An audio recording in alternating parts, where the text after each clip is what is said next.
Hai teman-teman, kembali lagi di channel saya di Oktaviana. Akan membahas tentang kalimat efektif. Selamat menyaksikan.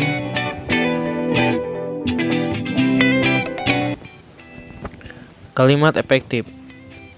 Kalimat efektif adalah kalimat yang disusun berdasarkan kaidah-kaidah yang berlaku, seperti unsur-unsur penting yang harus dimiliki setiap kalimat subjek dan predikat, memperhatikan ejaan yang disempurnakan, serta cara memilih kata diksi yang tepat dalam kalimat. Kalimat yang memenuhi kaidah-kaidah tersebut jelas akan mudah dipahami oleh pembaca atau pendengar.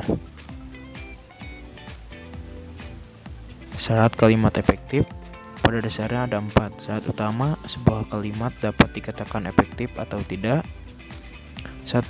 Sesuai EYD. Sebuah kalimat efektif haruslah menggunakan ejaan maupun tanda baca yang tepat. Kata baku mesti menjadi perhatian agar tidak sampai kata yang kamu tulis ternyata tidak sempat ejaan.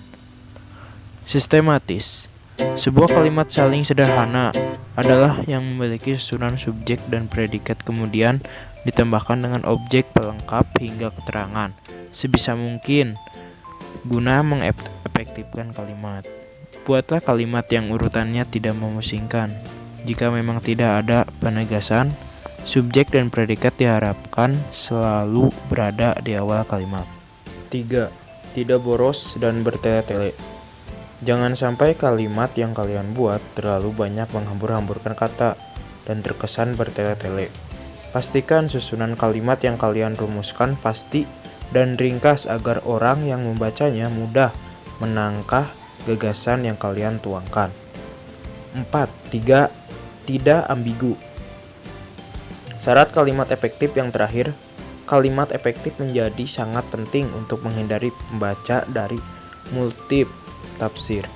Dengan susunan kata yang ringkas, sistematis, dan sesuai kaidah kebahasaan, pembaca tidak akan kesulitan mengartikan ide dari kalimat kalian sehingga tidak ada kesan ambigu. Ciri-ciri kalimat efektif. Untuk membuat kalimat efektif tidaklah sulit asalkan sudah memahami ciri-ciri suatu kalimat dikatakan efektif. Berikut ini adalah 5 ciri sehingga suatu kalimat dapat kita katakan efektif. 1. Kesepadanan struktur. Hal pertama yang harus diperhatikan adalah kelengkapan struktur dan penggunaannya. Inilah yang dimaksud dengan kesepadanan struktur. Ada beberapa hal yang menyangkut ciri-ciri yang satu ini. A. Pastikan kalimat yang dibuat mengandung unsur klausa minimal yang lengkap, yakni subjek dan predikat. B. Jangan taruh kata depan preposisi di depan subjek karena akan mengaburkan pelaku di dalam kalimat tersebut. Contoh kalimat efektif dan tidak efektif. Bagi semua peserta diharapkan hadir tepat waktu. Itu tidak efektif. Semua peserta diharapkan hadir tepat waktu. Itu efektif. Contoh C. Hati-hati pada penggunaan konjungsi yang depan predikat karena membuatnya menjadi perluasan dari subjek. Contoh, dia yang pergi meninggalkan saya. Itu tidak efektif. Dia pergi meninggalkan saya. Itu efektif. B. Tidak bersubjek ganda. Bukan berarti subjek tidak boleh lebih dari satu, namun lebih ke arah menggabungkan subjek yang sama. Contoh, adik demam sehingga adik tidak dapat masuk sekolah. Itu tidak efektif. Adik demam sehingga tidak dapat masuk sekolah. Itu efektif. 2. Kehematan kata. Karena salah satu syarat kalimat efektif adalah ringkas dan tidak bertele-tele, kalian tidak boleh menyusun kata-kata yang bermakna sama di dalam sebuah kalimat. Contoh kata jamak. Para siswi sedang mengerjakan soal ujian masuk perguruan tinggi. Itu tidak efektif.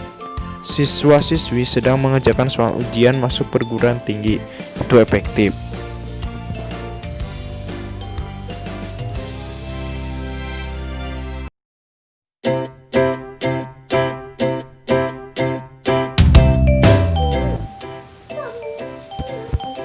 3. Kesejajaran bentuk. Ciri-ciri yang satu ini menyangkut soal imbuhan dalam kata-kata yang ada kalimat, sesuai kedudukannya pada kalimat itu. Pada intinya, kalimat efektif harus berimbuhan paralel dan konsisten. Jika pada sebuah fungsi digunakan imbuhan me, selanjutnya imbuhan yang sama digunakan pada fungsi yang sama. Contoh, mesti diperhatikan soal sampah adalah cara membuang, memilah, dan pengolahannya. Itu tidak efektif.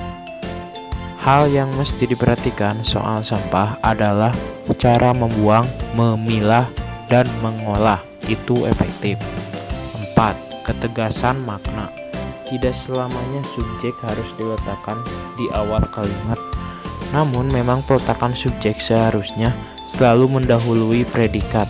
Akan tetapi dalam beberapa kasus tertentu kalian bisa saja meletakkan keterangan di awal kalimat untuk memberi efek penegasan.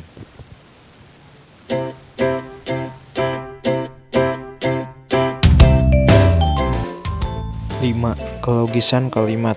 Ciri-ciri kalimat efektif terakhir yang amat krusial menyangkut kelogisan kalimat yang kalian buat.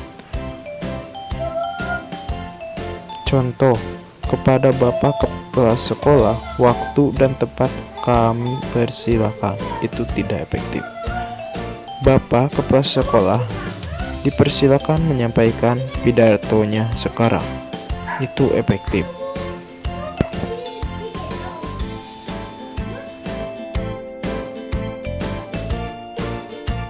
Sekian video dari saya. Assalamualaikum warahmatullahi wabarakatuh.